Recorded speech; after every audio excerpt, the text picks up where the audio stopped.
Welcome to the Volk Furs Podcast. I'm your host, Garrett Volk. The fur trade has a rich history dating back to the 1500s. How has it survived, and what is the future? I will take a look at the history of the fur trade, in-depth discussions on various topics pertaining to trapping, fur fashion, interviews with industry experts, and much more. If you are addicted to fur, this is your podcast.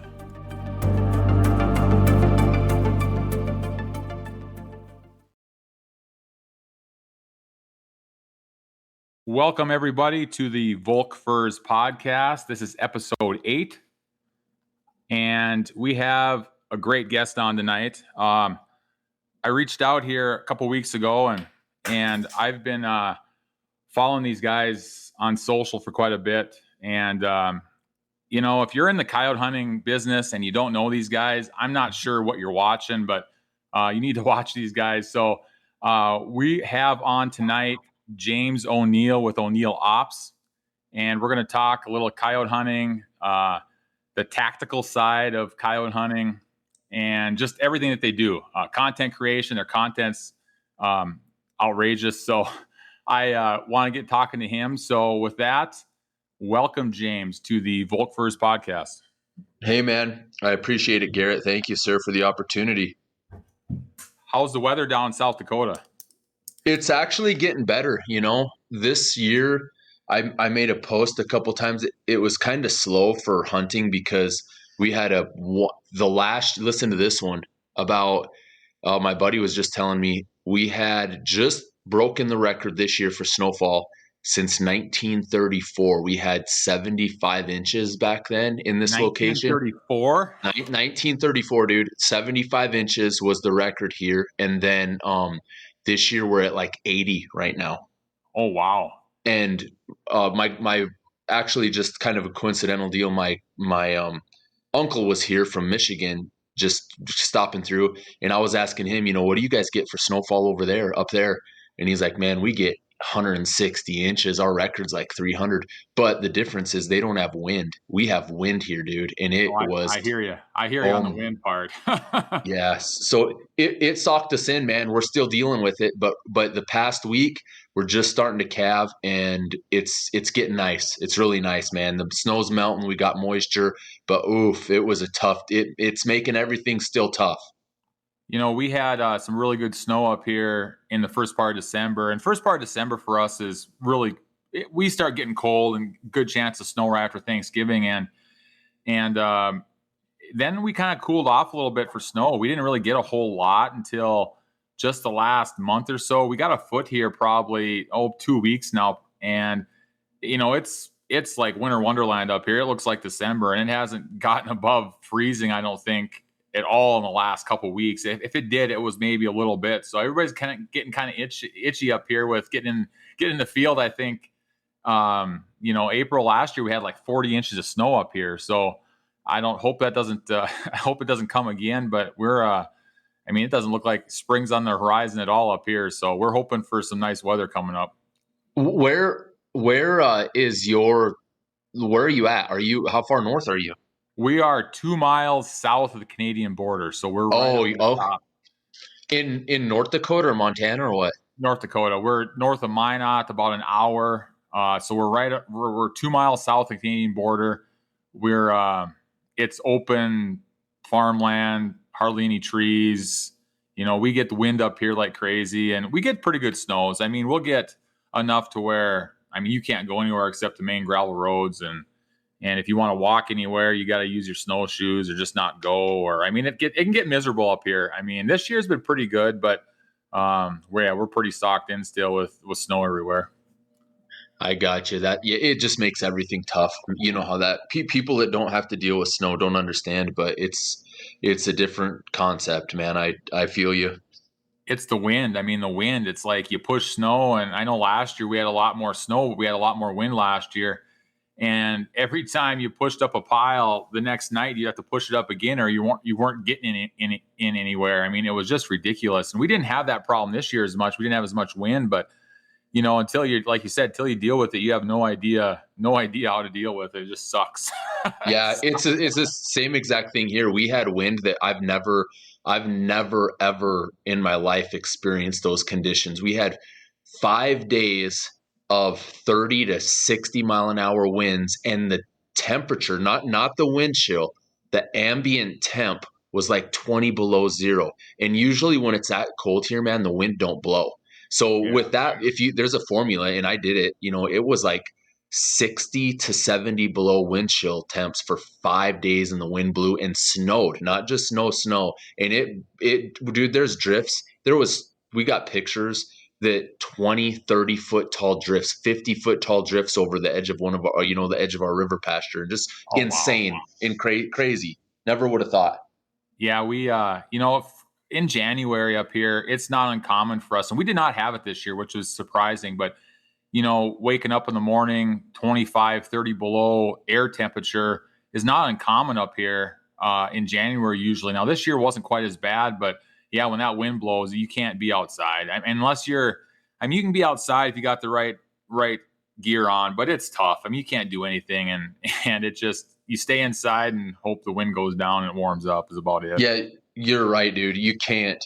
There's absolutely when it's windy and it's that cold, there's no reason for it. You just can't do anything. It's your equipment. Even if you do have really good stuff, it doesn't do any good because the animals aren't out in that shit. They're hunkered down somewhere, Yeah, they're watching. You're like, what the heck are you doing, guy? You're crazy. Exactly. Yep, 100%. So let's get into this here. So you guys are big coyote hunters down there.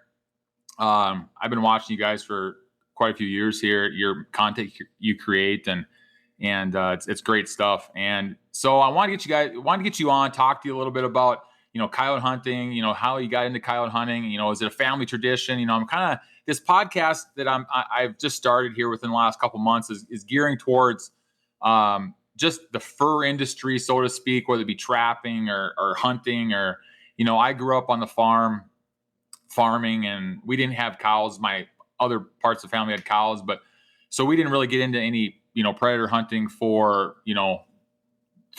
due to the cows or nothing, but we hunted all the time. We're deer hunt, pheasant hunt, predator hunting. And I'd trap, and I'd buy fur and make hats and gauntlet mittens and all that kind of stuff with fur. So what I wanted to do was wrap a podcast around the fur and get people aware and educate people, because there's a lot of crazy anti-fur people out there. And I want to get to the people I don't have an opinion first. So I kind of create educational, conversational type podcast. So I want to talk a little bit about, your coyote hunting background and how you got into that, whether it been when you were 5 years old or whether it been when you were 30 years old, and what's that kind of been through with your family? Is that something that's been ingrained in your family for a long time? Yeah, man, for sure. First of all, I appreciate the follow and the interest in our work, dude. It's like honestly humbling for me to talk to guys, anybody that, even fellas that don't have a platform, that are like, dude, man, we see your stuff, we like it. That's awesome. Never would have thought that, some random guys like us out here in the middle of nowhere would have even a minor impact on the industry. And it goes hand in hand with what you're doing. I appreciate guys like you that take the time to try to inform with your platform, like what you're doing. I mean, the whole concept of your mindset with utilizing the fur, I take into a deeper respect, I would say, than most guys, because first of all, we can utilize that.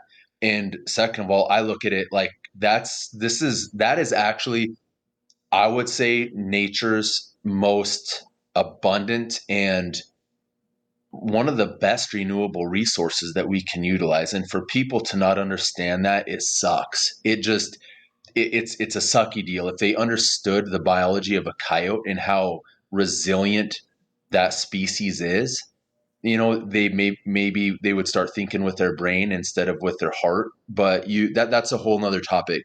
Just so you know, man, I appreciate what guys like you are doing and how you look at us killing the animal, because if you don't look at it, if you don't have that kind of appreciation or that kind of a concept, you can't really you just don't appreciate what the animal has to offer. And I'm not going to Right. get all zen, I'm not going to get all, zen with nature and this and that, but I I have a deep respect for the animal, and I truly, if I can, if it's the right time of the year, use everything that they have to offer. That's what I'm about. I'm not trying to be any different.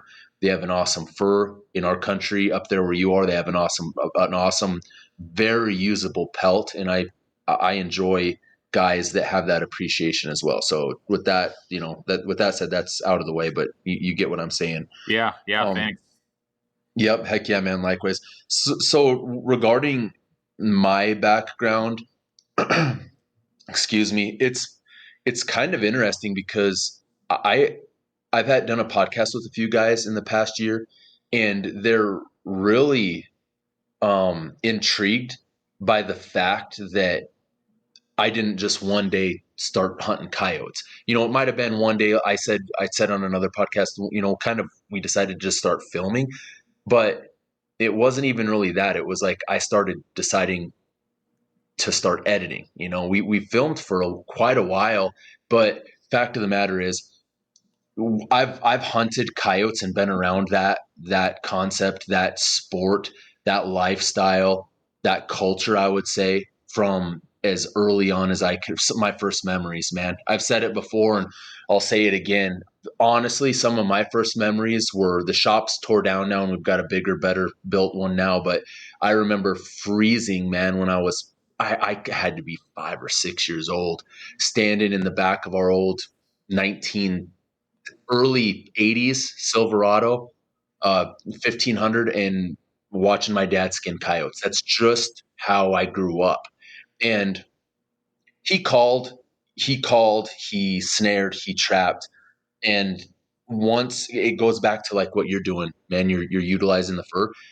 In that era, that generation could literally generate an annual income from coyotes.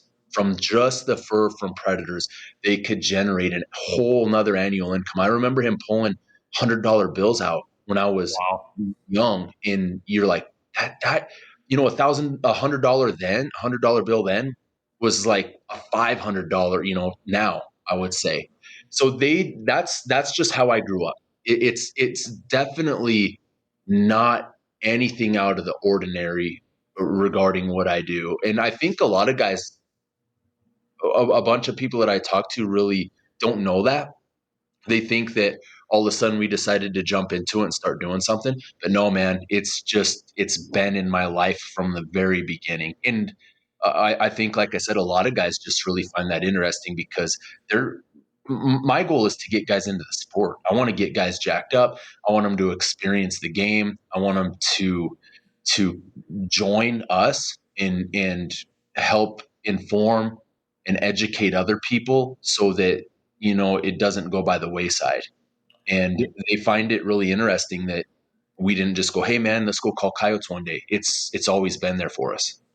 Yeah, that's something I think that sounds like I'm kind of on the same line. I never grew up, and I mentioned this before on my previous episode, so I kind of feel like it's a kind of rerun for myself. But I never was a coyote hunter growing up or a trapper or nothing.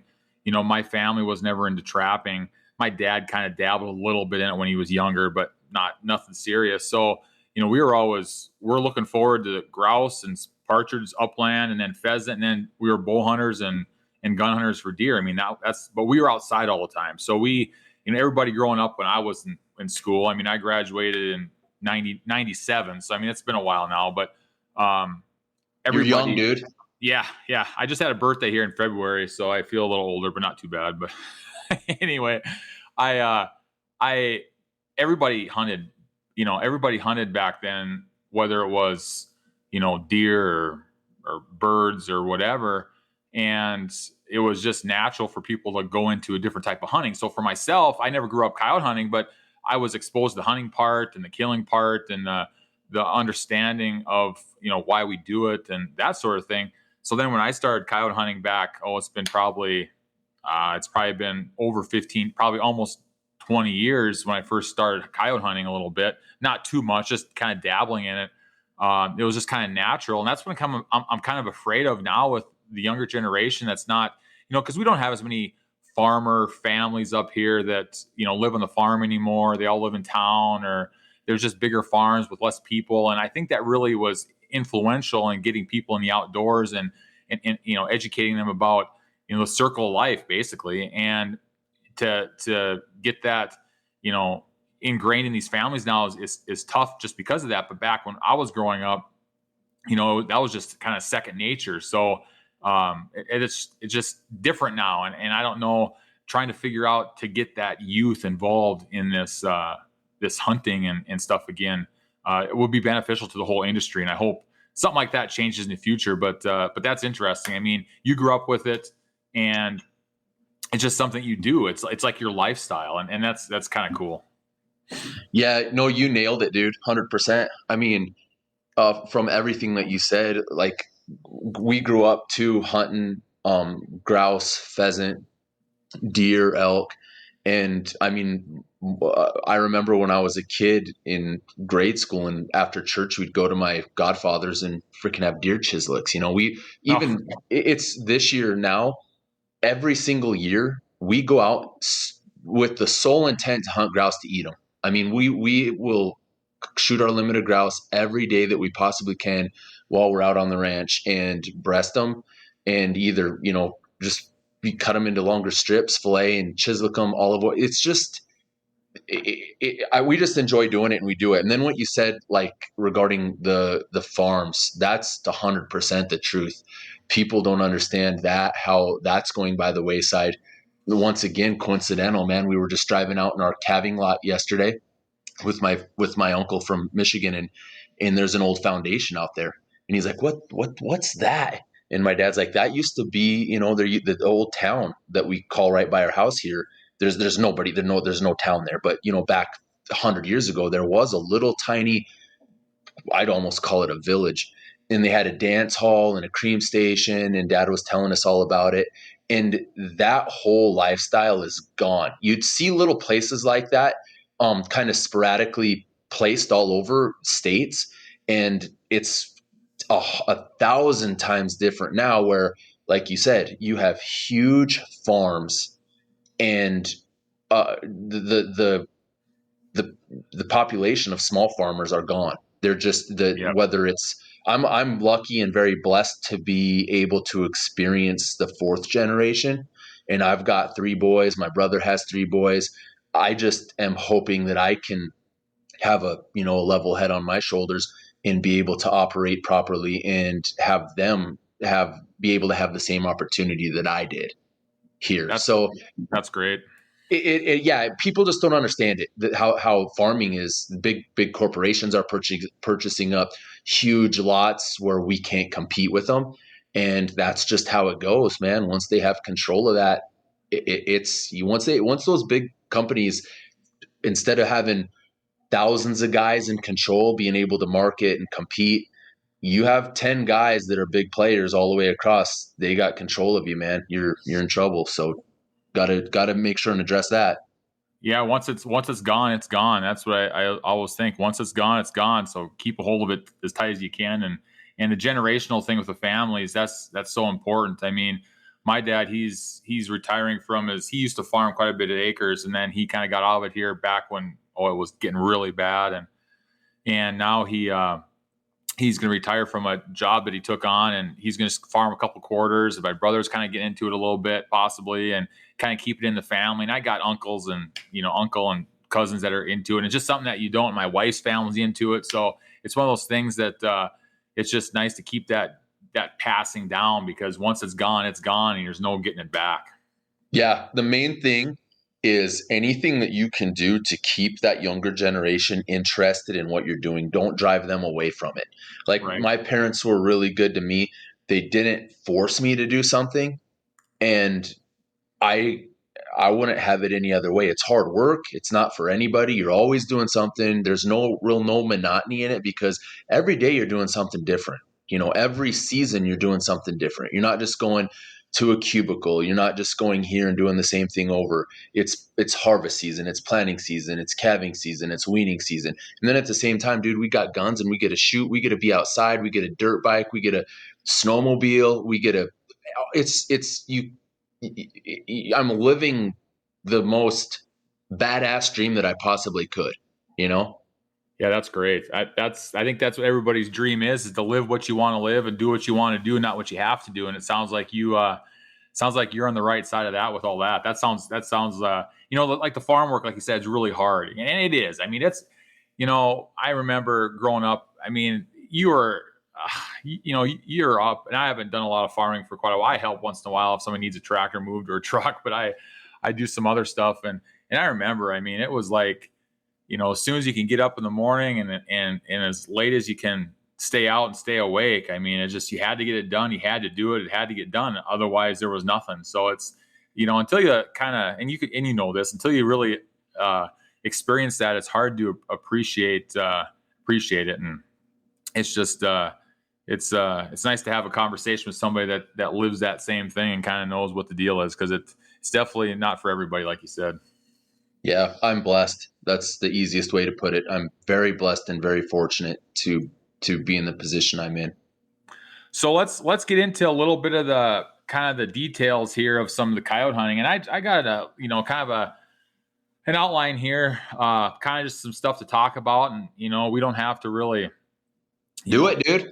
Go one by one, but we'll list it off. You guys really seem like when I first saw you guys on your social stuff and everything, I'm like, man, these guys look like special operators, and they're going after these coyotes in a way that I've never seen before. And it's great. And it's like, wow, they're making something that's fun already, even more fun and precision. And, it's just something that was just everything you guys put out and you talk about and you show. It's great.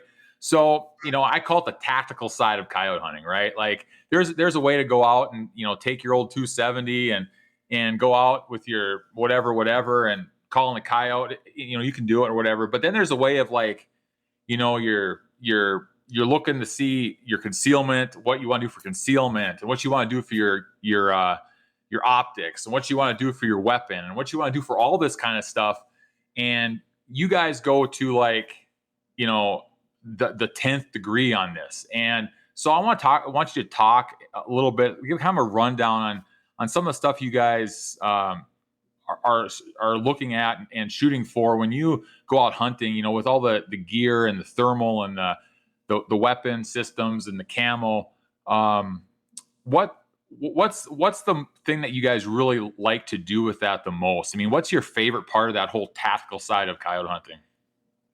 I mean, everything. And just so that, just to note it, that's also something that really, it never all of a sudden one day I'm going to be like, oh, dude, I'm going to go up and dress like a sniper. We get that, not a lot, but, we always get trolls on YouTube that are, it is what it is. I'm not here to try to appease the critics. It's fun to kind of mess with them and just go jab for jab back and forth. But that is something that I've always done, man. From, once again, my earliest memories, I have been massively infatuated with firearms and modifying them before any of this stuff. I was, like I said, I've said it before, and I'm sure I'll say it a lot more times, dude. I would get in trouble because when I was a kid, Sportsman's Guide was kind of, I don't know if you've heard of that, but when I was a kid, Sportsman's Guide, and then there's another, I can't think of it right now, but I would order like CO2 handguns and whatnot,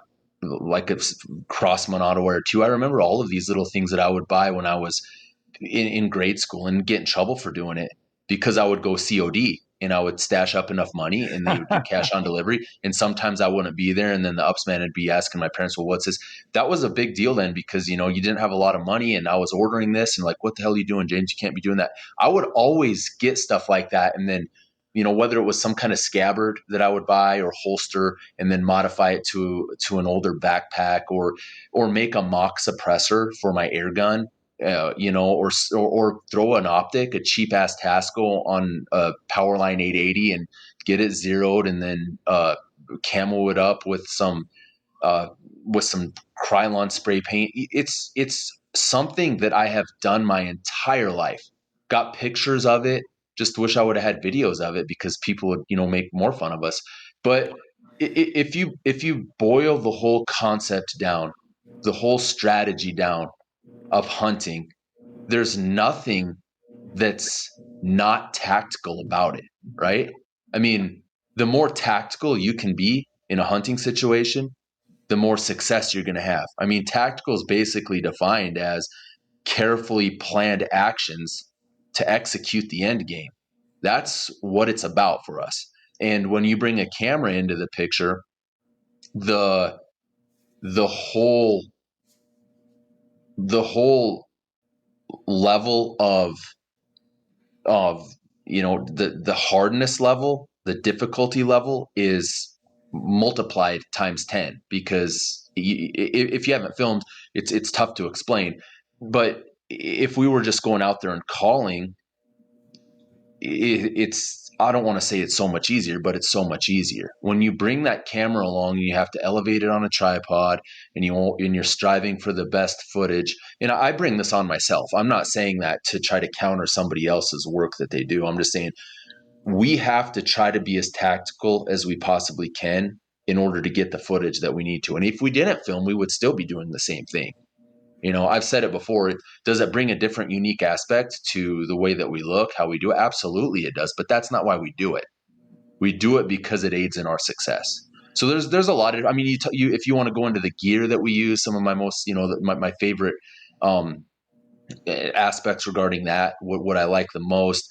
There's a lot of different things, but that's the kind of overall rundown of the tactical side of things. If you're not tactical when you hunt, dude, you're not going to be nearly as successful. Because like I said, the tactical definition is a plan and then the executed plan with the end game of being successful.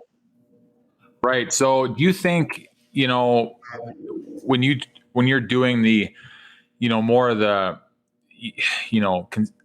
the most concealment you can, and as far as positioning and your camo, your camo for the areas you're in and the way you hunt coyotes, do you think being really meticulous about all that sort of thing, does that yield more opportunities at coyotes, do you think, over the years? I mean, just learning those little specifics about the hunting and the setting up and the like your concealment areas and best positions and like the tactical side of that, does that translate into more opportunities in coyotes, you think, over the course of many years than just maybe not paying as close attention to those aspects of it? Oh, for sure. I mean, I don't think that I would even say that's an opinion. I would just say that's a fact. And then you can back that whole fact up with videography, with video proof of it.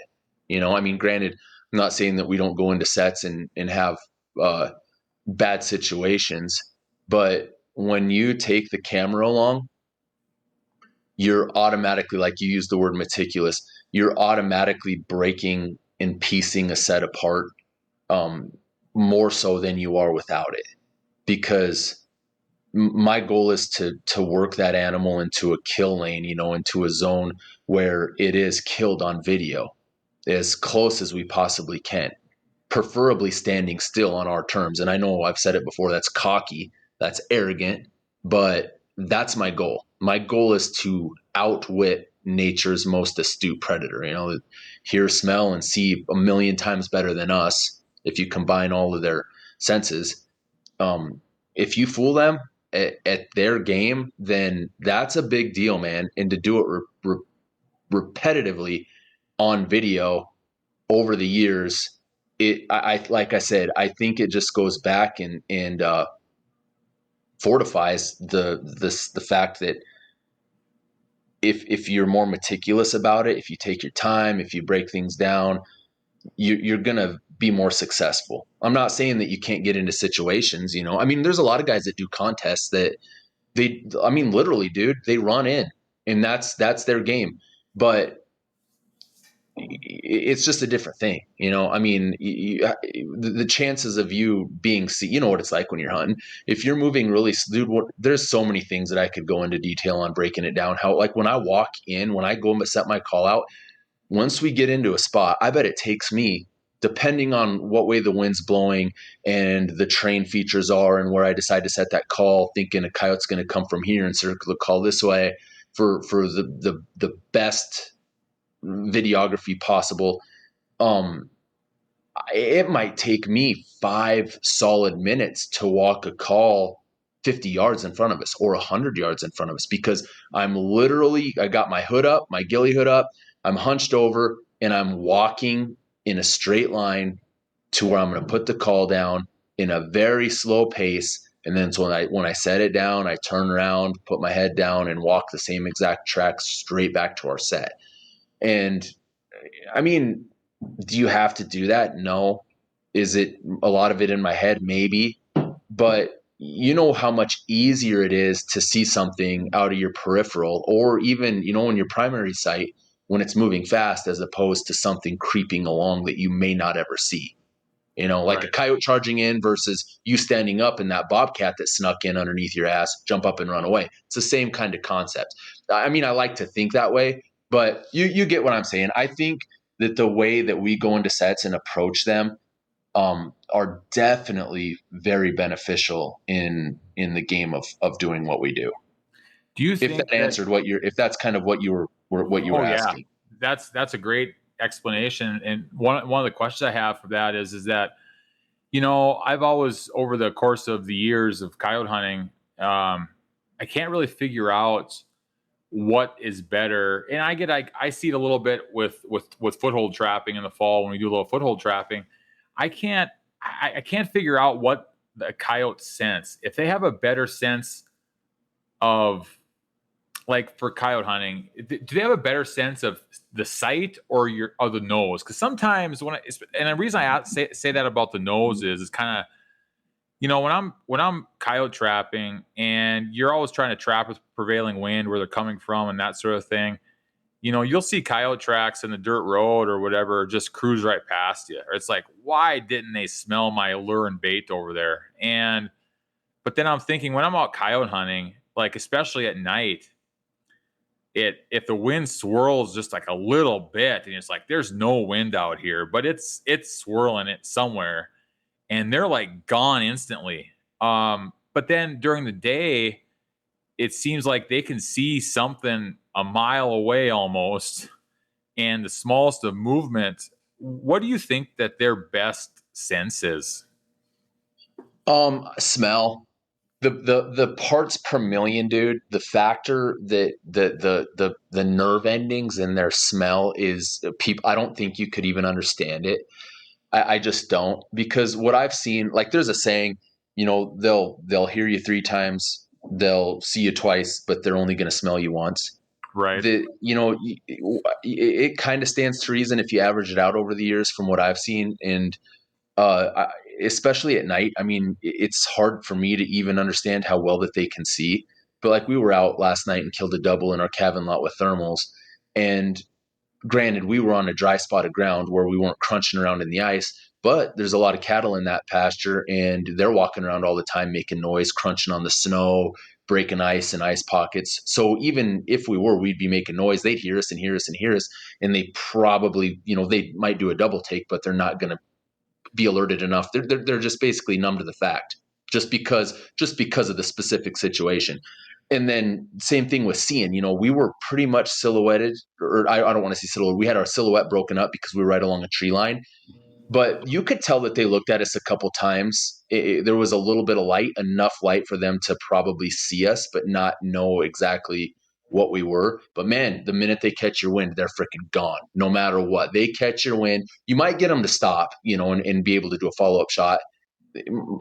As a matter of fact, most of the time, if a coyote hasn't been called in, you know, a lot of times you can get them to stop. But once they smell you, dude, it's game over. They know that something is not right and they're gone.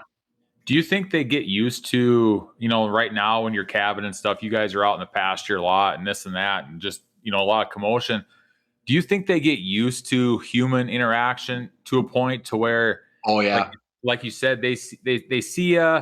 But I agree with you. Like once they smell that something that's not right, they're like, gotta leave, or I'm gonna be dead. So, but do you think they get used to you a little bit, and they're not as jumpy, especially when the interaction between your cows and yourself and the coyotes and stuff? I mean, does that help at all? Do you think, like this time of year when you're out, kind of cruising around the, cabin areas and trying to make sure they're not causing any problems? They get used to you, don't you think? Oh yeah. Yeah, man, they get accustomed to it. I mean, I would say they build a tolerance to it. It's just like, um, I mean, we've called coyotes right beside a major highway in tree groves that are right beside the highway that you could pull your vehicle right up to it. Where if you were out in the middle and literally call 50 yards away from it with it parked there and still be successful. Where if you put that situation and applied it anywhere else out in the middle of nowhere, it wasn't going to happen. You're not. It's just too much out of the ordinary, and they're acclimated to that. And it's like a tractor. They're not stupid. I've seen it so many times, and we've recorded it, and my brother's recorded it a bunch this year just from his phone and posted on Instagram where he's out feeding in the tractor, and those coyotes don't care. And you'll hear that. Yeah, I mean, we hear it all the time from guys. You jump in that tractor, that diesel engine, and you're just driving by, and they'll just stand there and look, not even care. I mean, you shoot them all day with an AR out the window at 50, 100, 150 yards. But the minute you take a truck by the road and slow down, they're gone. So there's things like that. And then like you're saying, man, the more that you're driving out there in the calving lot, like we do, drive around, check, flash a light. The thing that's very interesting now is having accessibility to thermal and seeing what's going on, and then just imagining what it was like, years ago where we didn't have that technology. You learn so much because you can see what they're doing while we're driving. And now, like last night and the night before when we're calving, I have my helmet on and I'm just have my window down and I'm checking cattle with my thermal on my helmet. And it's efficient, it's easy. But then we also use a light as well. But being able to see the interaction of the coyotes that are literally out there in the lot while we're doing what we do, the more you do that, you just, like I said, you just season them. You just get them used to that, and they're still smart. But once they get used to it, it's just that's my personal belief that I'm seeing. And like last night, we killed a couple. And I was playing that call so subtle because there was a lot of coyotes that we could see from our position. And the last thing I wanted to do was educate any of those other coyotes to the sound, the distress that I was using real subtly. Just kicked it up enough where we could see them at about 500 yards, stand up and get interested in those other coyotes that were a couple hundred yards further or a little bit further upwind, didn't pay attention to it. There's just a lot of little detail like that we look into just so that we don't have to worry about essentially educating them and then having to worry about them running off when we're driving up into the cabin lot. But yeah, dude, to answer your question, I think they get used to stuff like that, for sure. Do they cause many? I mean, you guys are out making sure they're not. Do they cause many problems? I mean, do you get No, coyote, Billy, or I don't want to say it like I shouldn't have said it like that. Here's the fact of the matter. You're not going to tell a good old rancher that coyotes aren't a problem, right? You're not going to do that. We could go out there for 100 years with thermal and never document a coyote literally attacking a calf, and you're not going to tell a rancher that they are not a problem. And here's why: because even they do, though. I mean, they 100% they do, because just south of me, a half of a mile, my neighbor and relative was calving a little bit earlier, about a month and a half ago, and he had coyotes come in and eat the tails off a newborn. I saw it. I mean, I didn't see it happen, but I saw the calves, and that's 100% what it was. And I've seen pictures of, you see what they do, but that's not a huge number that they actually do that. I mean, I would say coyotes are a lot more advantageous than they are predators on cattle. Sheep, different deal, I would say. Just a different climate. I'm not going to go into that.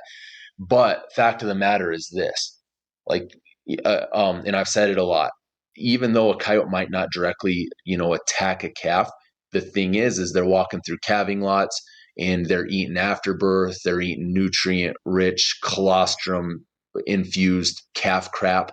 And they're just taking advantage of the situation. They know that's there. They can smell it, and they might walk right past a mama cow and her calf laying there. The cow catches a whiff, stands up. Maybe she doesn't even chase the coyote. Maybe she just, goes into protect mode. That's just what they do.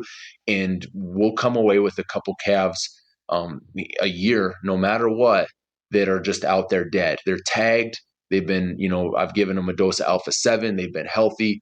They're 3, 4, 5 days old, and they just come up dead. They're just laying there sprawled out. And more than likely something happened. The cow probably stepped on them.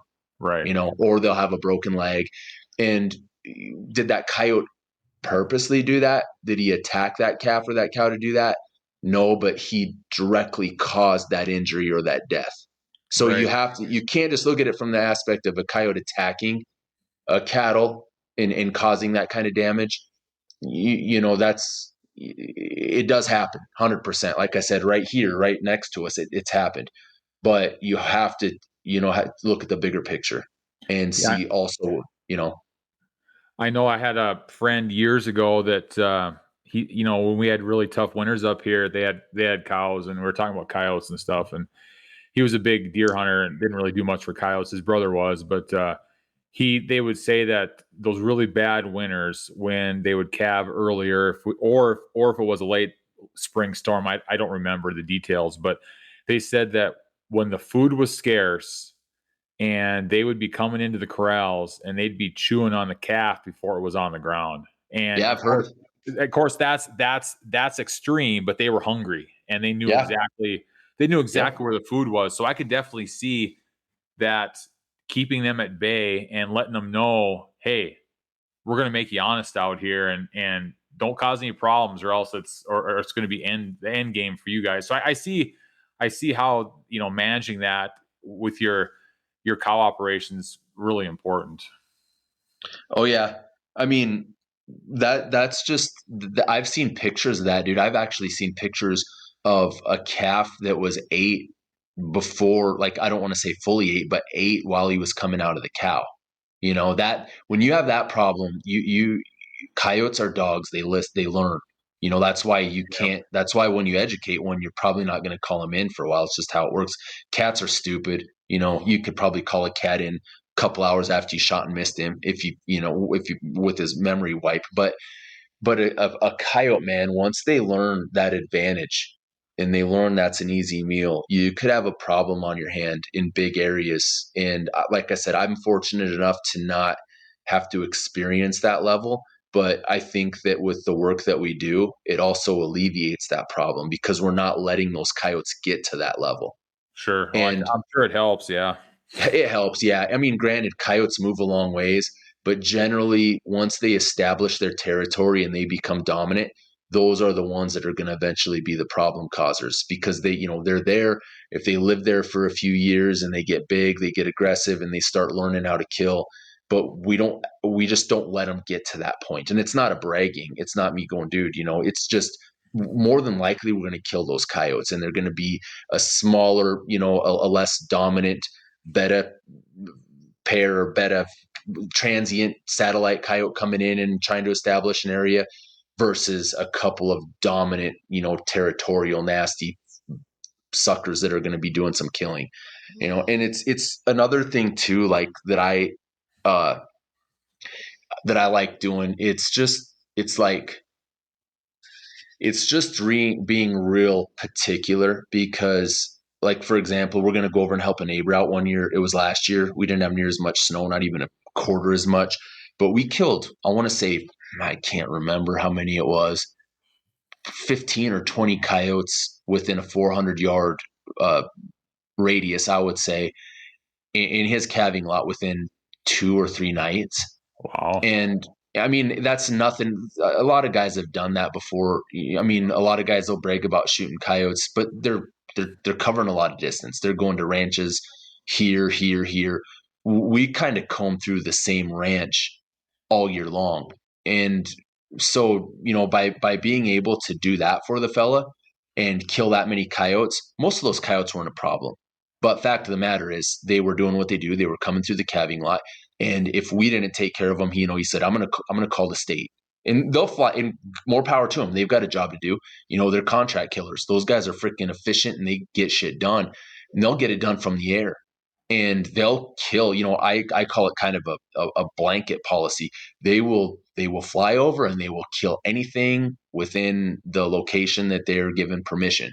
Where we can just come in and kind of infiltrate a calving lot and kill those select coyotes that are just coming in, Right. and leave the coyotes that are just at bay, or the more subtle coyotes that are just sitting up in the hills, which will eventually come in. Leave them be until they actually start coming in and causing a problem. So it's kind of cool looking at it that angle as well. Yeah, that's interesting. I mean, I think that the different ways of going after coyotes and why you go after them is always, everybody's got their little different, reason to go after them, and what you guys do with kind of, protecting the castle, so to speak. I mean, you're out patrolling, you're out making sure that there's not, future issues, and that's pretty cool stuff what you guys are doing down there. Well, and it just real quick, it's not. I don't want to use this because I did a podcast with Chris Robinson, the night crew fella, and he's 100% right. We as hunters should not have to justify our reasoning or our cause to anybody that doesn't agree with us. But here's the deal. In my situation with what I do, being a rancher, a cattle operator, working with other ranchers and whatnot, it is my duty and my responsibility to protect those animals. That's my job description. So it's really easy for me to use that as justification to those idiots that don't understand. And now, Right. granted, I shouldn't have said it like that. I should say to the stupid people, or wait, to the ignorant people that don't understand.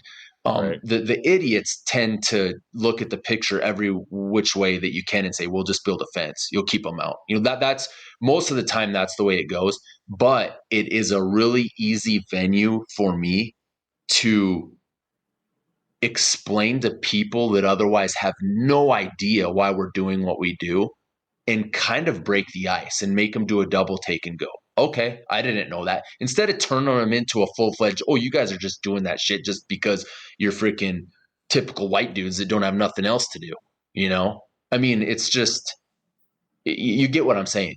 Yeah, I'm glad you went into that, because that is very important as far as an education piece for these people that aren't in this, because they see, like you said, they think with their heart when it comes to the animals like that, and that's fine. I mean, whatever. I mean, that's fine, but they don't have the full picture, and they don't understand, the background behind it and why it needs to be done and that sort of thing. So that's a very important part. I'm glad you interject that, because it's something that I think people miss in conversations about hunting in general, and even when you get down to predator hunting. And it seems like the fluffy animal pulls at the heartstrings for a lot of people, and that's fine.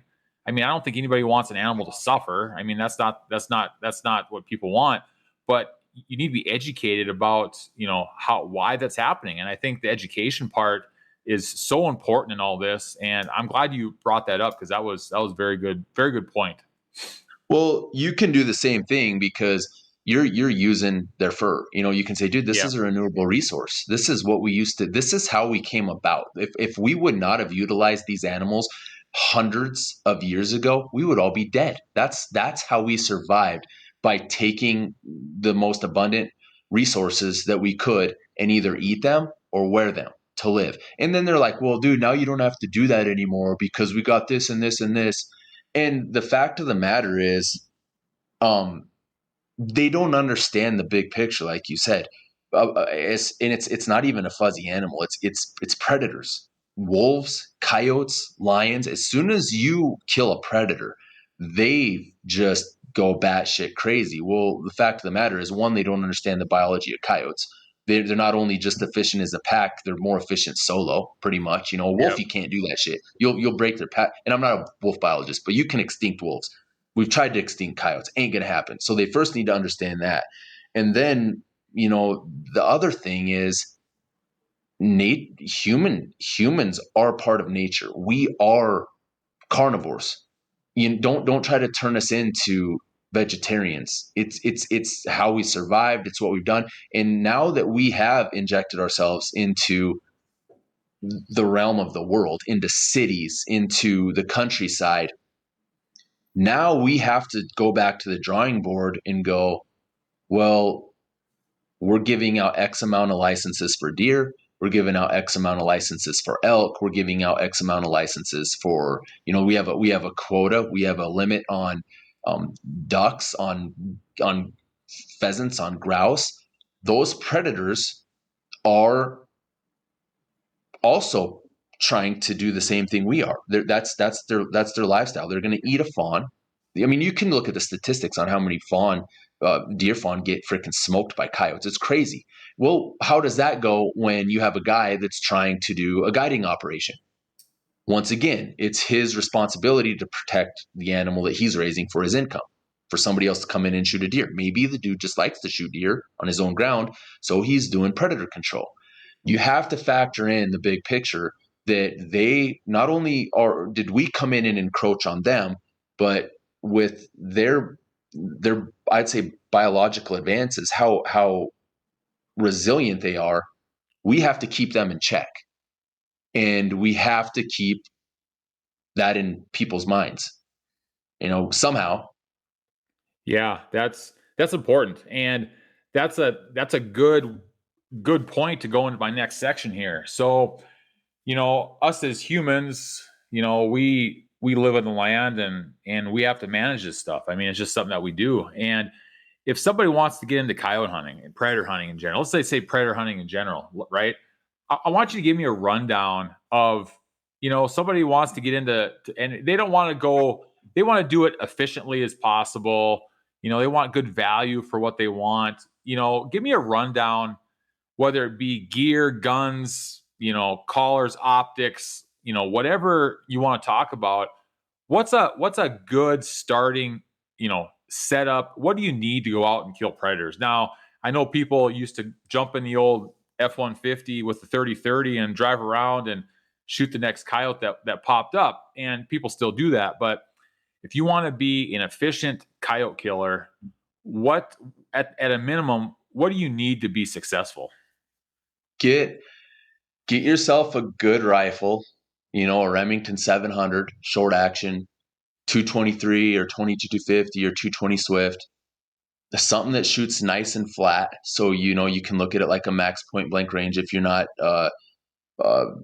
I would say advanced enough to utilize holdover or dial, which we rarely do, but we're set up for it, so that you can have a 200-yard zero and be good at 100 or 150 or 200 or 300. You hold on fur and you don't have to worry about holdover because it's a high speed game.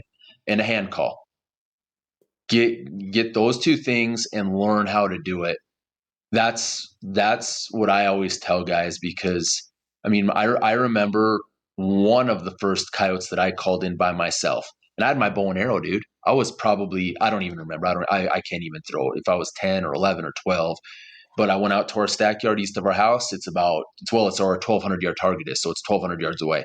And I walked from the house. I had an old Browning. I can't remember the name of the bow, and had a backpack, had it strapped on, and I had a hand call. Little tiny freaking tally-ho, orange tally-ho that my grandpa gave me. And I walked out to the stack yard and I sniped over the edge of the bale, started calling. And I remember it plain as day. I don't remember how long it was, but there's a coyote sitting right in front of me over the bales on his ass, just looking around. And I learned real quick that I had no idea about wind. I had no idea about smell. I was too young. I just went out and tried to do it. I'm like, I've seen my dad do it. I'm going to do it. Sure enough, called him right in, 20 yards away in front of me. And by the time I got an arrow out and was clanging around, and tried to pull it, he was gone. I don't even remember seeing him again. If I drew back, I don't remember. But from that point on, you just remember. You're like, all right, learn from your mistakes. Granted, there's so much information online. I'll go utilize any bit of information I can online as I can regarding load data, ballistics, optics, guys that can get their hands on way better equipment, way more equipment than I possibly could, so that I can get their expertise and kind of not have to go through the purchasing process and mess up process. But there's only so much information that you can actually take in regarding experience, field time experience. Right. And I think, you know what I'm saying? Yeah, I think that you're better off learning than you are asking guys, hey man, what do you use? What sound are you using? What call are you using? I don't have any problem helping guys out that way, but you learn to respect the game so much more when you mess shit up. When you like football, you get your ass drilled a couple times. Guess what? You're gonna freaking look a little bit harder. You're gonna learn how to cut. You're gonna get quicker feet. You're gonna get a faster 40. You're gonna figure out how to not get your ass smoked. And so it's the same thing with predator hunting. You figure out what needs to be done, and you base all of that intel off of mess ups. And everybody goes through it. That's the real sure. Granted, nobody wants to have to clean up a mess, especially an educated coyote. But that's really the only way to learn. And I think a hand call just teaches you so much more, because that coyote is keying in on your location. It's amazing, man. Most guys know that are listening to this, how far a coyote can come in off of one sequence and know exactly where that shit's coming from. And so you have to be on your toes the whole time. Like, all right, he's coming to me. He's going to do what the winds. He's going to circle me. You got to figure all of that stuff out, and then be able to calm yourself, deal with your nerves, your adrenaline rush, and hold steady enough to make a vital killing shot. And that teaches you the most, I think, anything will. And then, now where I could go into the detail, on how much more I look at an electronic call as a freaking nasty tool, because now, obviously I can work them around that call. They're keying in on that sound source. They're not keying in on the sound source that I'm making. So from the videography standpoint, I remember when I thought the electronic call was cheating. I did. I vowed, I'm like, I'm not going to ever use an electronic call, because that shit is cheating. Yeah. And then, then real quick, I'm like scratching my head. I'm like, dude, but if I use a call and I'm filming, I could set that call there and that coyote will circle there, and I'll be able to film him here and he won't look here. And I'm like, you come to the realization that you're not cheating by using an electronic call. Yeah, I remember, when I first, back to the hand call thing, when I first got into coyote hunting, my wife's uncle asked me to go out coyote hunting, and I'm like, sure. I didn't know. I had a Winchester Model 77mm mag, which is my go-to deer gun. I love the thing, and I had my brown Carhartt stuff on, and we went out, and I'm thinking to myself, this guy next to me, he's got camo on, and he's got his gun all, I don't know what he had, a 220. I think he shot a 243 at the time. Anyway, and his coyote comes in, and I didn't know what to do. I didn't know what, it didn't see me because I was off to the side, kind of flanking the whole thing.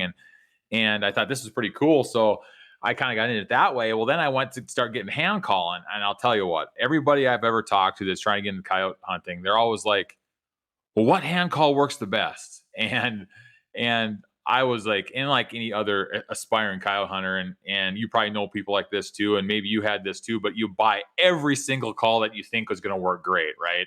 And I got calls in my bag that I don't use, I'll probably never use. And until I learned that, first of all, you got to be where the coyotes are at, and you got to set up to where, you think that they're not going to see you, not going to wind you, how they are going to come into the stand location.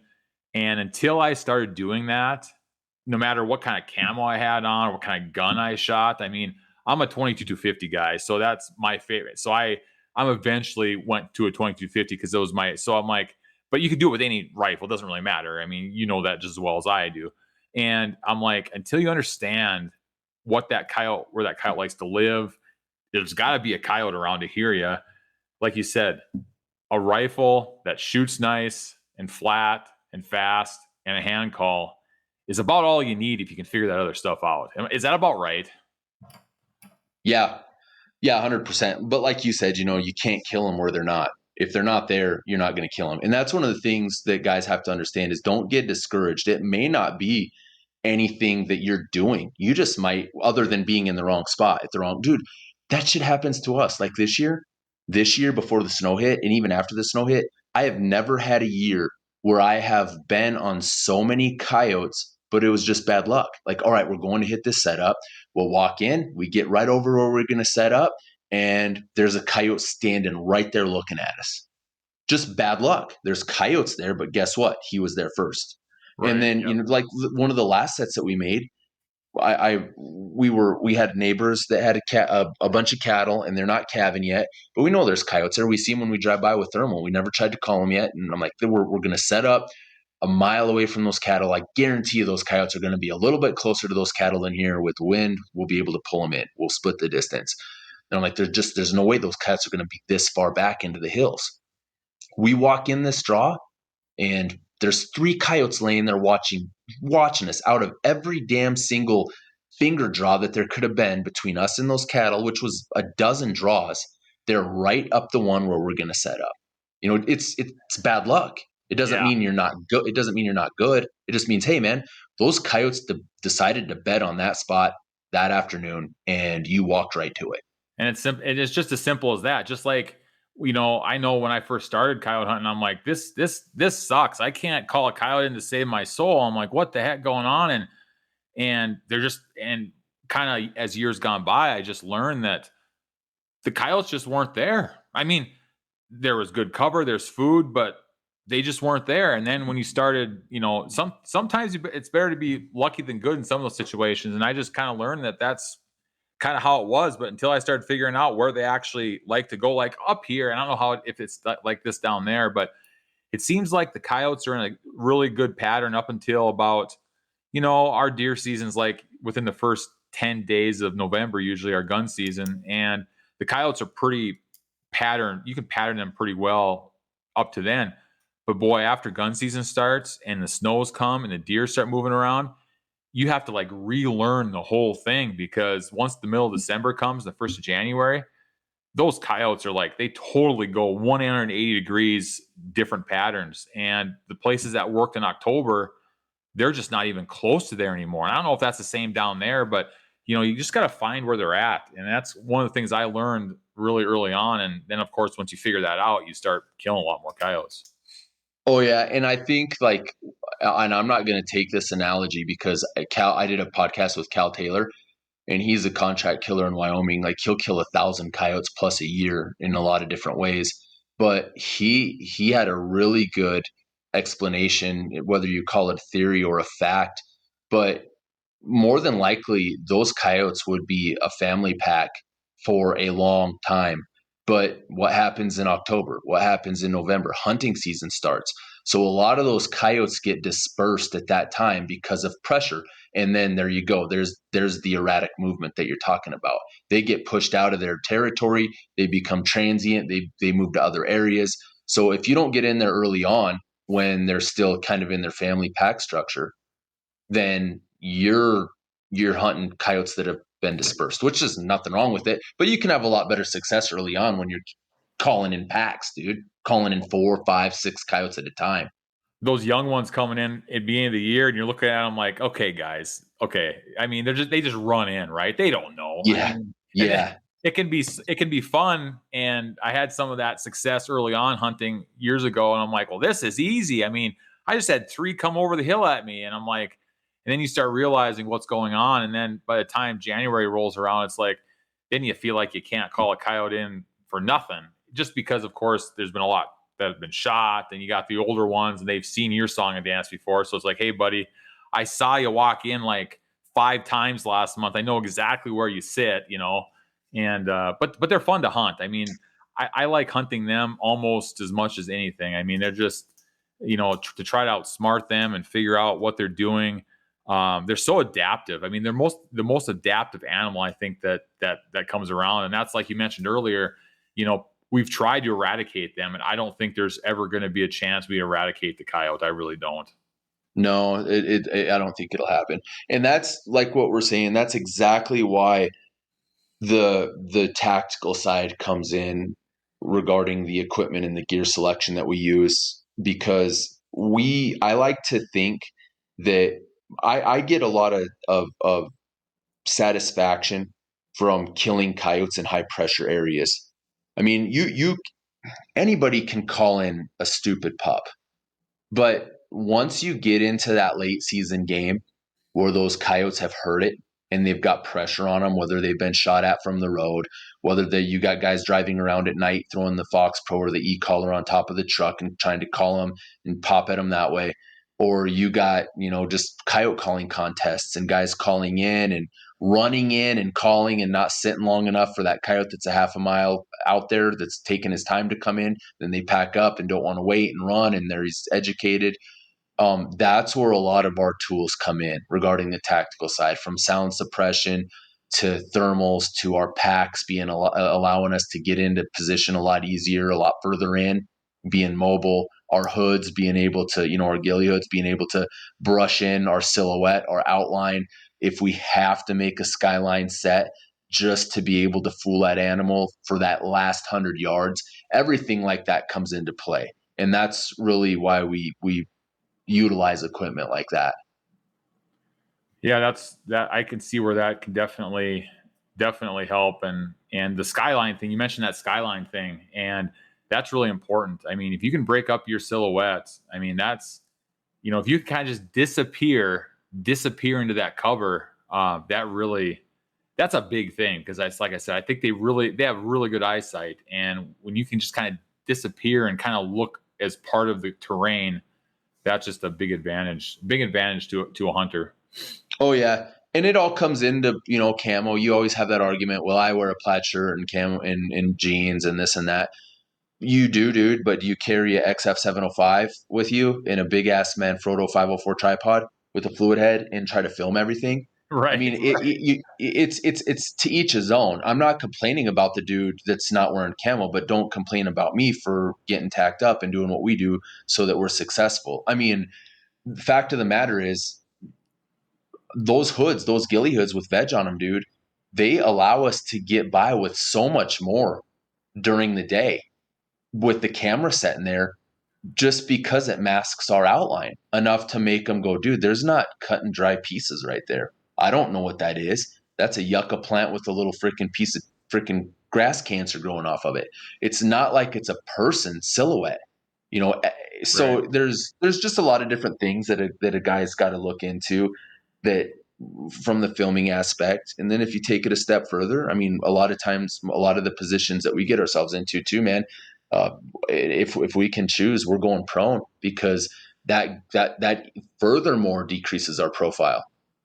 That's what I was going to ask you about, your positioning. If prone is just something that works well in that situation, as far as with your ghillie and your, the least amount of, equipment or people above the ground level, is less of a picture that they're going to be able to see. And if that prone position just really makes that much more concealed, I guess. Yeah, it does. It decreases your profile. You're not being seen by, half of you're not being seen hardly any. And also to the stability factor, you're increasing the amount of surface area that your body is contacting the earth, and you load the bipod up. It's just such you can't compare that solid shooting position to seated or kneeling. Even tripods are good now. We got Arca rails on them, and a lot of times we might elevate a little bit enough to get a tripod use, if we have to. But it's an awesome position. And I mean, granted, your train, and on a really wet year where we have a lot of big blue stem or little blue stem or switchgrass that we can't shoot through, we'll modify our gear, or we'll modify our set. We'll elevate our position a little bit. The ghillie hoods will come in handy a little bit more, or we'll utilize a tripod and elevate the shooter a little bit. So that's a stepping off into our next section here. the content creation. And when I think O'Neill Ops, I think they put out some really badass YouTube videos and really good content. And the tactical stuff we've been talking about definitely makes the type of stuff you do with content possible. And you know, have started doing this, been doing it now for years. What's the what got you into wanting to do this content creation stuff? Was this just something you're, like you said earlier, you started videoing, years ago, and now you're doing the editing and producing of it? Is that a really big part of your whole, predator hunting lifestyle that you do right now? Yeah, there's a multitude of things. Like I've said it before. I remember when my dad got my mom for Christmas. I had to be in grade school. An old VHS recorder, and we recorded some stuff. I mean, I know we recorded some coyote ones, and for the life of me, I can't find them. But they weren't necessarily calling. Maybe some of them were. I can't remember. But we've recorded a bunch of stuff with that early on, and so it's not like it was completely new to us.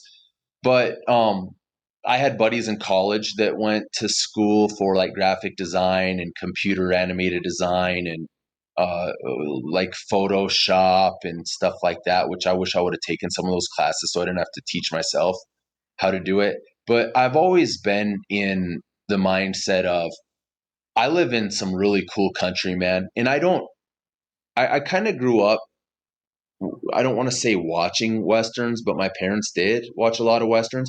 And you look at the landscape of that and look at the cinematic outlook, the vast open spaces where you can create a depth of field, where you might have your subject 5 yards away, and then there's a butte or a hill or a valley or a draw a mile away or a half of a mile away, and you just see that wide open area, and it's cinematic, it looks cool.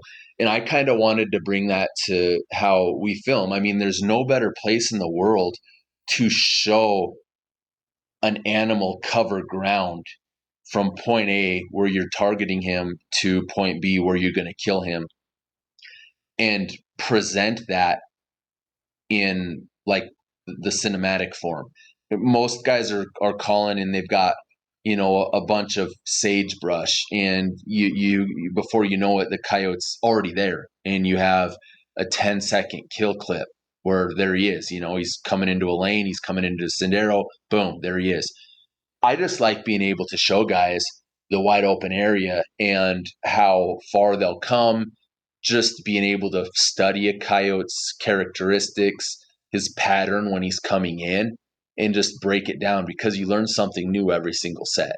I just, it's just something that I wanted to do. And then I kind of, I mean, I didn't do anything new. It's just, I watched movies in college and videos and saw how they did trailers. They'd have a cool song and they would catch your attention in that first 30 seconds. You'd have a movie trailer, and it's, theoretically all the highlights of the movie jam packed into the 30-second teaser trailer. And I'm like, dude, if I could maybe do that for the beginning of a video and do some cool music and just try it and see and how it works. So I've just thought something like that would be cool a long time ago. So I started doing it that way.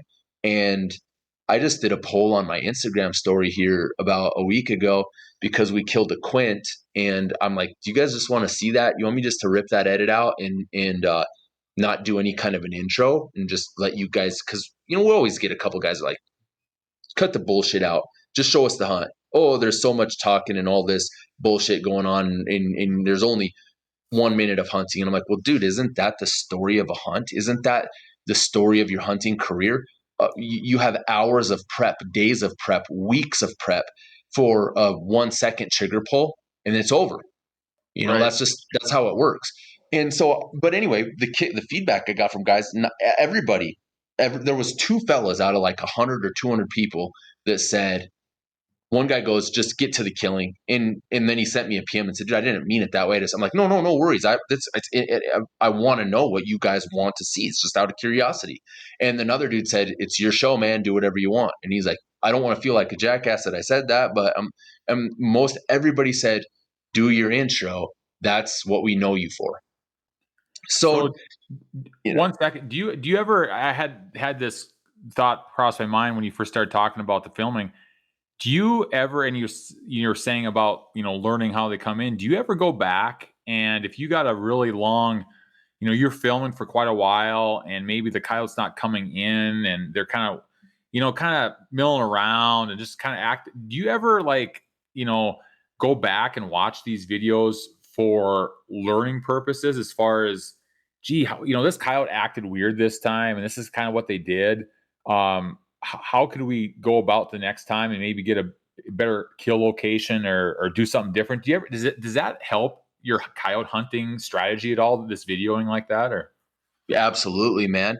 I mean, it's the same exact principle as college sports and high school sports. I mean, hard posts for track for starting out of blocks, 45-degree angle. The all watching game film after football, before football, watching your stance during baseball, your batter stance, how you're swinging, how you're following through, your running form. You go back and study that just to strive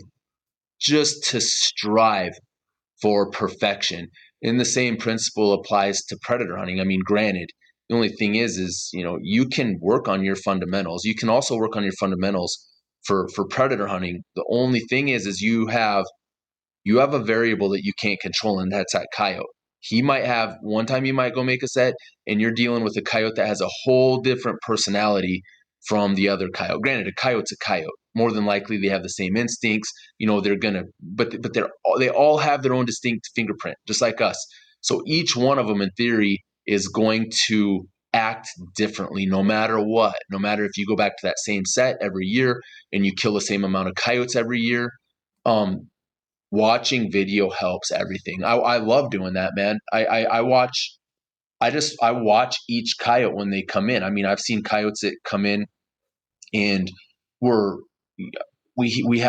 calling over Prairie Dog Town, and I've seen some really cool stuff where we'll walk into a Prairie Dog Town and we almost have to get in there fairly quickly, because as soon as those prairie dogs peg you out, they start doing their call. They have a warning chirp that they do. And I've had coyotes come in blazing to that prairie dog town just because they heard that sound. And from what I would assume, they assume that there's other coyotes in the area walking through their prairie dog town, walking through their territory, and the prairie dogs are chirping it out. So there's just stuff like that anybody would overlook. Doesn't mean that you have to know that in order to kill coyotes, no. But it's interesting as hell to me, man. I just love seeing that stuff and learning more. That's interesting. I guess I've never thought of it that way, so to speak. I mean, you really don't think about this type of stuff until you start talking about it with somebody. And when you're talking about fundamentals and all that kind of stuff with, whether it be baseball or, I filmed my oldest son years ago out in the batting cage. And, I'm like, here, this is what you're doing wrong. And he's like, oh, wow, I didn't realize that. I'm like, yeah, you're not swinging off the tee properly when we're doing some tee work, in the summer.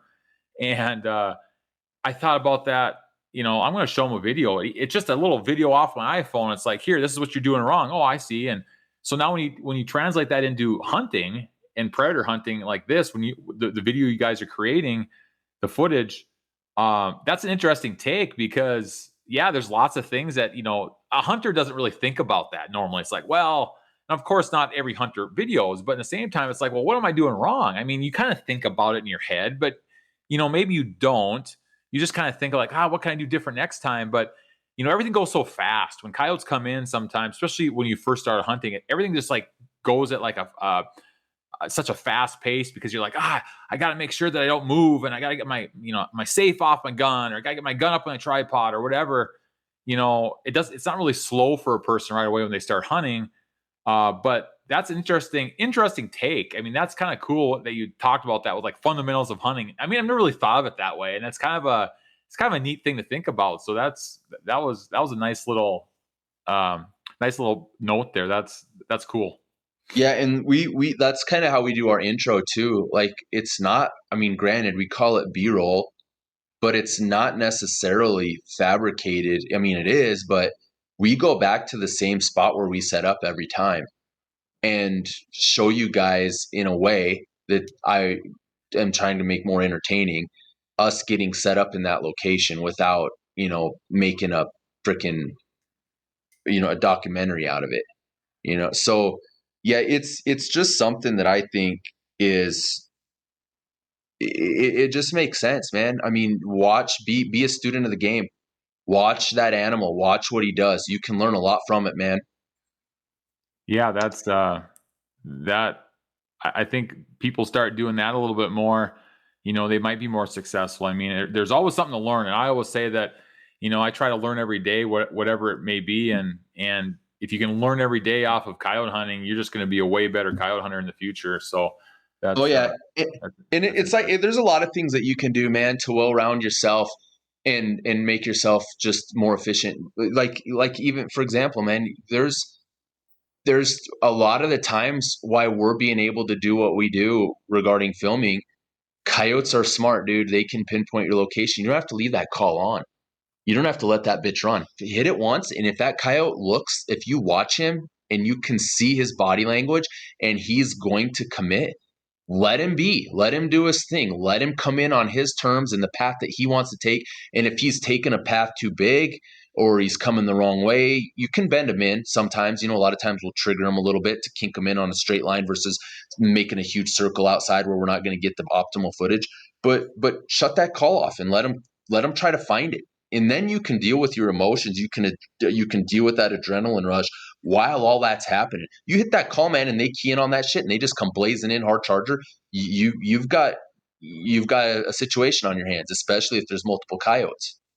And I mean, there's a lot of things you can do too. Like we do a lot of training, man. I mean, when I say training, I mean not military training, but we lift, we work out, we all try to be physically in shape. All of that shit helps your heart rate when you're hunting. Whether you're packing up, you're walking in hard, you're unloading everything, and boom, you get into position and you're ready to go quicker than having to sit there for 15 minutes and let your heart rate go down. And then on top of that, we do a lot of shooting. I mean, I'm shooting something every day, trigger time wise, whether it's handgun, carbine, long gun, or even air gun. I'm getting trigger time trying to slow your heart rate. Like today, I shot, I want to say 15 or 20 starlings with my Utah Airguns FX Impact M3. And it's just trigger time. It's getting that muscle memory down. Anything like that, dry firing, imagining, watching video, stuff like that to make yourself better. So question for you, when you're talking about hunting and in this video stuff, you've killed a ton of coyotes. Do you still get that rush when they come in? Like, oh, crazy. Oh shit, dude. That double that we got last night. Oh, I was freaking so cranked out of my gourd. And it was at night. They came up to us. I think we shot a synced up double. They were probably just under 50 yards. We didn't even range it, but oh yeah, I was yoked out, man. I was freaking cranked. Because I noticed, when I first started hunting and coyote hunting and the first coyote came in, I was like just jacked up. Like I couldn't hardly like do anything. I'm like, when do I shoot and when do I stop them and do all this kind of stuff? And then it seems like once I got more coyotes under my belt and this and that, you kind of like, you understand what's going to happen, so you're not so surprised. But yeah, when they come in, it's still like, even if you've seen 100 coyotes come in before, it's like there's another one. It's like he's coming, and it just especially when they come in on a rope, man. They just come in and they're like, okay, this one, it's going to die because it has no idea, and that's might be the most exciting part. It's coming in like on a frozen rope, and you're like, this one's dying. There's no doubt in my mind because it doesn't see me, it can't smell me. I'm as quiet as possible. That's when you're like, okay, don't screw it up. So, and Yeah. I've had some of those. I can't lie. I've had some of those. But Oh, everybody does, man. And I mean, honestly, I'm behind the camera quite a bit. I get most of my trigger time in during the day when I'm just doing, target work or shooting steel, and at nighttime thermaling. That's when I get most of my kills personally. But dude, I get my adrenaline rush and my fulfillment filming just as much as if I pull the trigger. I mean, I am watching them and trying to capture them and have slow, steady, fluent movement with that camera, focused, right lighting, right shutter, right iris. And then at the same time looking down at the call to make sure that your volume's tweaked right, and you got to, you want to work them into this angle. I get so much more of an adrenaline rush doing that than I would just sitting there and freaking tripping the trigger at the very end. I mean, it's the art. It's the art of calling, dude. The art of filming. That is what I get. That's what gets me, dude. so one last question here before we wrap it up, and I kind of want to get your opinion on this as far as your content goes. And you guys put great content out, and you have quite a few subscribers. Do you think that what you guys are doing with your social posts and stuff like that, you're educating people on how coyote hunting works, and why it needs to happen, that sort of thing? Have you seen you know good response from all that, as far as like, hey man, you guys are doing great stuff, or I didn't know that, thanks for sharing that? I mean, is the general consensus with your subscribers and your people that watch this content, I mean, I would think it's probably helping the predator hunter as far as educating those people, even though maybe they were a hunter, but they didn't know, anything about suppressors, or didn't really know anything about, typical weapon, or they didn't know anything about, a certain call or a thermal scope or something like that. I mean, are you seeing really positive line as far as your social content, in your media, all your media you're creating?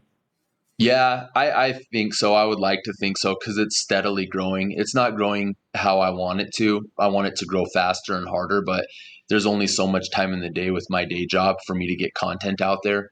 I've wanted to maybe possibly hire a cameraman, but at the same time, I'm so particular about capturing what I want, how I want it. I don't think I could ever just let somebody do that.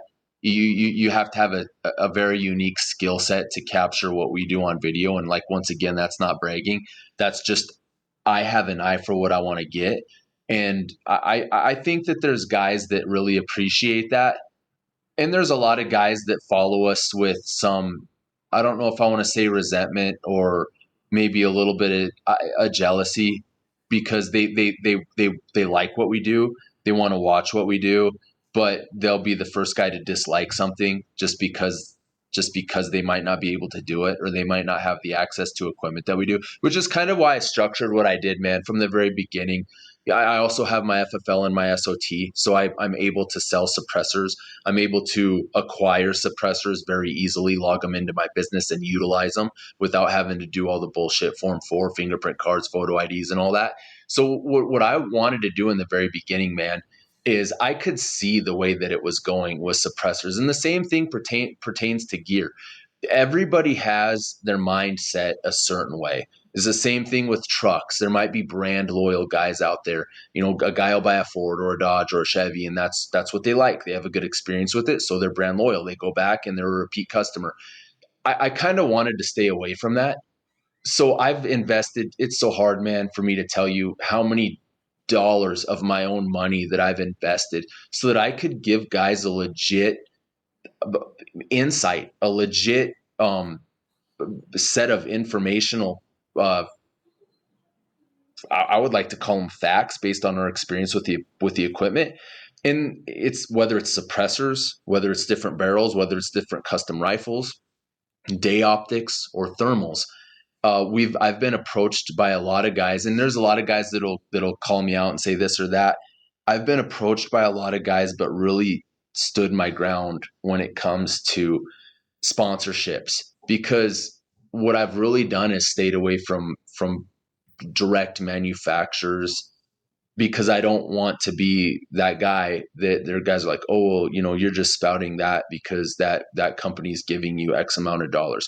So what I've kind of tried to do is work with retailers that could get me whatever kind of product I want, not just one specific product. Now, I'm to the point now where, like I said, I've kind of structured what I do so that if a guy's interested in something, I try to make a point to let them reach out, and I can talk to them and kind of solidify a deal, and I'll walk them through why I like, why I use what I use.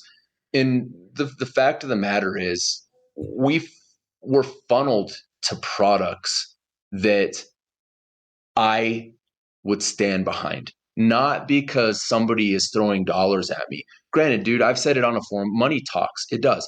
If you think about it, if you're working with company A and there's company B over here and they offer the same thing, and it's something that you're going to stand behind, it's something that you're going to use. Maybe they're both retailers and they can get you different products from different manufacturers, and you're just starting out, and one guy's going to go, hey dude, we can get this and this and this for you to collect data for us, and he's a phenomenal guy. You're going to gravitate towards the smart business decision.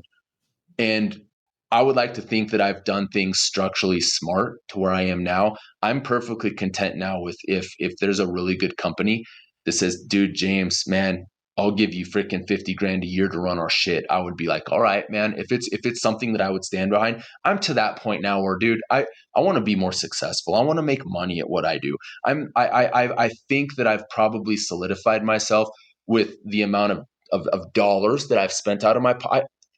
Probably throw out a dollar amount regarding suppressors that I've invested, man, just so that I could tell guys what I like about this attachment method, what I don't, what I like about this baffle stack, what I don't, what I like about titanium versus stainless, what I don't. That's all experience based on money that I threw at the market to obtain my own equipment. It's people overlook that shit right now and just go, oh, you're pay to play. Fuck, man, that's furthest from the freaking. If you haven't seen what we've done in the past, that is the furthest from the facts than anything out there. So what I'm getting at is my whole intent right now is to fill guys in with information based on our experience. I do that every day. I did it today with the fella that wanted to get into thermal. He'll send me an email and I'm like, first thing, what's your budget? Because if you don't, thermal is not a cheap technology, man. That's expensive. And if you're not willing to spend X amount of dollars to get yourself into a decent half-ass unit, you're not going to be happy with it. You're gonna. I've done it. I've been there, man. I've thrown thousands of dollars away at Gen 1 night vision because I had to get into the game. When I was in high school, I had to do it. I wanted to be cool. I wanted to try it. If I would have just saved my money up for a Gen 3, so much better. And I still do it. I still do stupid shit sometimes. It's just I might have a little bit extra money to not go broke over it. But my whole goal is to get guys into something that's going to fit their application with the budget that they have available. And if they don't have the budget, I always tell guys, I'm not just going to get you into something that I would use. I'm going to get you into something that's going to fit what you need to do. And if you don't have the money to do it, I'm going to tell you your best bet. Don't order it from me. That way you can't tell me I'm a shit show from buying something cheap. Save your money. And when you have enough money saved, come back and I'll help you out because you'll be so much happier with the product. Well, that's one of the things that I've always, when I watch your guys' content and what you go through on your products and stuff that you use, I mean, you definitely showed several different avenues to go. And I think that's good. I mean, I think that you guys have the experience based on what you guys put out there. I mean, very good information on that to say, hey, I watched you reloading one here a while back and then you had another one on there about a certain type of suppressor and all this kind of stuff. It's like, well, first thing I noticed was like, hey, this isn't like all one brand, one type stuff. I mean, this is like the stuff that they're using and trying different things and giving you the good, bad, and the ugly about it. And I think that, from my standpoint, as far as that side of predator hunting, that, I'm not into nearly as much as you guys are, not even close, but that's a resource. You guys are a resource I look at because I'm like, you go over this different stuff. And I think that's very beneficial because I mean, it's tough to be yeah, you better buy this thermal because it works well for me. I'm like, you know what? Maybe it doesn't work well for everybody. So that's kind of the nice thing how you guys go about that. That's a good way, I think.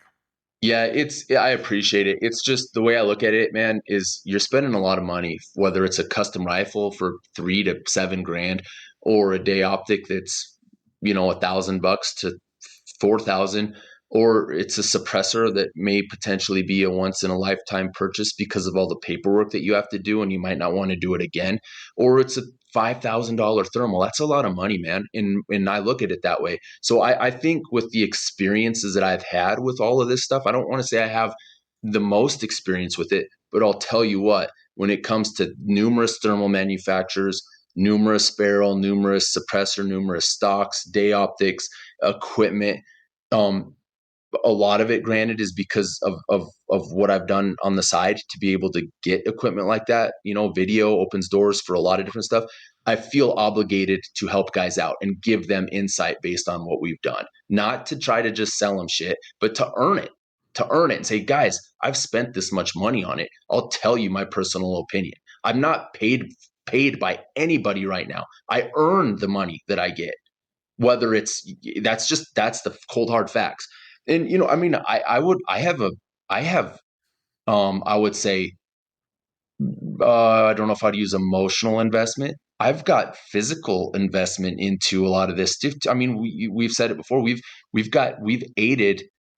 I'm not going to say single handedly, but we have went up against multi-million-dollar organizations that have opposed us and freaking ran shit through legislation for thermal and night vision. Shit that people said you ain't ever gonna make that happen, dude. Told us you'll never do it. You're going up against multi-million-dollar the lobbyists are going against you. Got this company, this organization against you, and we freaking hammered it through because we took time out of our day. Don't have any more time than you, but we felt that we were obligated to try to pursue it because it was a right for us, and passed it, not just to benefit me, but to benefit you guys, to benefit guys so that they can have the same exact experiences as us. And that, without bragging, is skin in the game. When you go and testify in front of the House, dude, I am not a people person. You get me on a podcast, I'll bullshit, I'll talk. Give me some caffeine and I'll do it. I'll talk in front of a camera, but you get me in front of people and I freak the fuck out. My heart, it's 100 times worse than calling in a pack of coyotes, 5 coyotes. My adrenaline is freaking ripping 100 times worse. We go to the Capitol and testify because nobody else was going to do it. Everybody else was like, dude, you got to do this. I can't. I'm not, I don't want to get a target on my back. Why do I want to have a target on my back for going up against the machine? But we did. We had to. Otherwise, we weren't going to be able to have the rights that we have right now. So there's so much more into it. And all I'm asking is, like, a lot of people that go, oh, you're just using cool shit because you're bought and paid for. That's not it, dude. Not even close. We have skin in the game because we want all of you to be able to benefit from it. We want all of you to be able to experience what we have. And you can now. You can. So, there's a lot that goes into it. It's a cool deal, man. It's awesome. I'm very, very humbled to be in the position I am. A lot of times, I might sound like, I don't know if I'd say arrogant. We're confident in what we do. I don't want to be arrogant. I just want to help guys out. That's my ultimate goal, dude. Help guys out and do cool shit. Well, I think you're doing a very good job with that from afar. And I think that it goes without saying. I mean, yeah, people appreciate, and like you were talking just a minute ago, I mean, I appreciate people that are willing to put themselves out there for the sport, because we all know that the sport is shrinking every year, and the tools of the trade, access to the tools of the trade can be shrunk too. So, yeah, I appreciate anybody that sticks their neck out and like you said, has skin in the game on this thing and believes in something to go and fight for something. And that's especially important when you're talking about hunting and all that sort of thing. So exactly, dude. We have too many issues the way it is. I got quite a big boost on Facebook this year from some of the videos that I shared, and or I should say edited and posted, and went from like 30,000 followers to almost 70,000 followers in a year. And I do all of it pretty much all myself. Granted, the guys that hunt and that shoot with me, and I film it. But regarding the videography and the editing and the posting and whatnot, but we have enough shit to worry about, man. If you look at the shit show of the comments that are on Facebook, that are on YouTube, people don't want us here. Those platforms, honestly, dude, not only don't want to see us here, but they'd rather see us dead. They would literally physically rather see us dead. We have so much bigger shit to worry about in this industry than freaking nitpicking on each other's asses. It's just something that we all, like in the words of Benjamin Franklin, if we don't hang together in the end, we'll surely hang apart. We got to stick together in this shit. Whether or not you, that's just the fact of it. Whether some people might have issues with other people, we need to stick together. 100%. I agree 100%. I couldn't have said it better myself. This podcast's been great. And this is everything I was hoping it was going to be. We talked a little bit about, how you got into coyote hunting, some of the content creation, the gear stuff. I really enjoyed, James, having you on here, and I really thank you for taking time. I know calving season just started for you guys, and you're busy as ever, I'm sure. So I really appreciate, you taking time out of your evening, because I know every minute of the day is precious anymore. So appreciate you coming on. Anytime, dude. I appreciate it, Garrett. Like I said, fellas like you that are reaching out, and do what you do to promote the culture. It's huge, and it resonates with me because, like I said early on, you take a different, you put a value on the aspect of predator hunting, and that's just not to nitpick and just go and counter what I just said, but that is a completely different perspective from the sporting thing. Regardless, we all need to, whether guys do it for sport, whether guys do it for revenue, whether guys do it to, for a profession, as a job, we all need to try to be on the same page. And if we disagree, at least agree to disagree respectfully. Right. Oh, I agree. Yep. Well, thank you again. I appreciate it. We'll have to catch up. We'll have to catch up someday in the future, I think. So. Yeah, dude. Yeah. Well, this is a fun one. If you want to knock one out, and I know we kind of went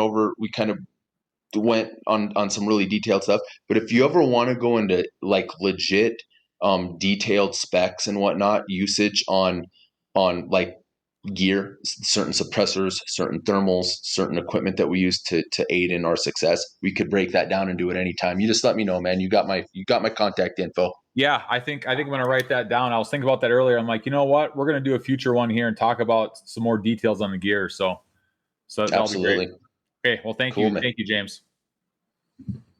Thank you. Okay, everybody. That was episode 8.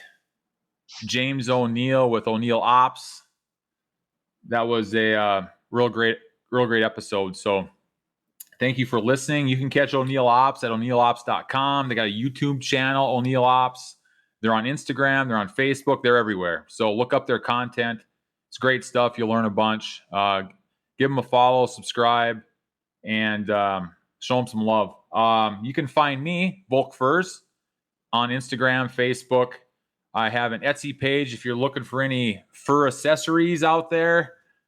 Take a look at that. I make some custom stuff. If you got a wild idea for some fur, let me know. If you got any questions about this podcast, need some contact information about anything, you can email me at info@volkfurs.com. So that's it for the night. We got another podcast coming up, recording on Saturday. That'll be a pretty good one. So stay tuned. Click follow. I'm on Spotify, Apple Podcasts, the Libsyn directory. So you can find me anywhere, just as like any other podcast. So until next time, take care.